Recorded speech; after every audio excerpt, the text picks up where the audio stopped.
Hello, dear Church on the Hill family. I'm one of your global outreach partners, and I wanted to thank you for all your prayers and support through the years. You guys have been a tremendous blessing to the ministry that God has called me to all over the world. So thank you so much.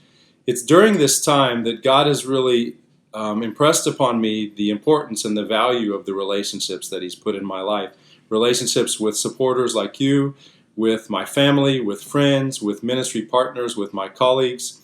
And it's in many ways those relationships that have sustained me and kept me going through these difficult days. And maybe the same for you.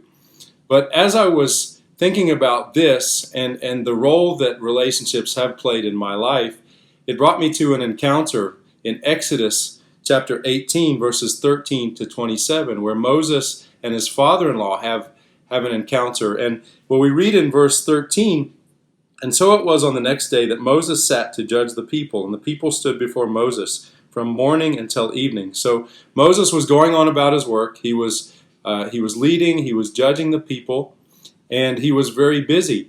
And then in verse 17, we see Jethro's reaction. So Moses' father-in-law said to him, "The thing that you do is not good." And what he saw is that Moses was working too hard, that he wasn't raising up leaders, that he wasn't delegating, that he was taking all this responsibility on his shoulders. And if he was going to continue this way, he was going to burn out and it wasn't going to be effective. And so then in verse 24, we see Moses' response. So Moses heeded the voice of his father-in-law and did all that he had said. They had a great relationship with each other, apparently, so much so that Jethro could speak into Moses' life relating to the blind spots that he saw, and Moses was willing to receive that information and make changes so that he could become more effective in the work that God had called him to. And so my question for you is, what are the relationships in your life that God wants to use in a similar way? Meaning, who is someone that God is trying to use to speak into your life? Are you open and willing to listen like Moses was to Jethro?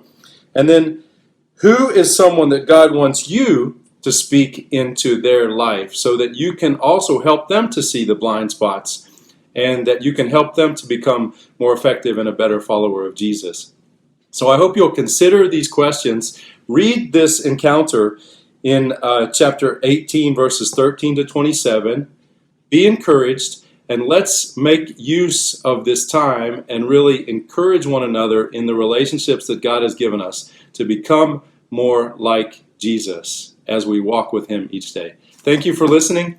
God bless you so much.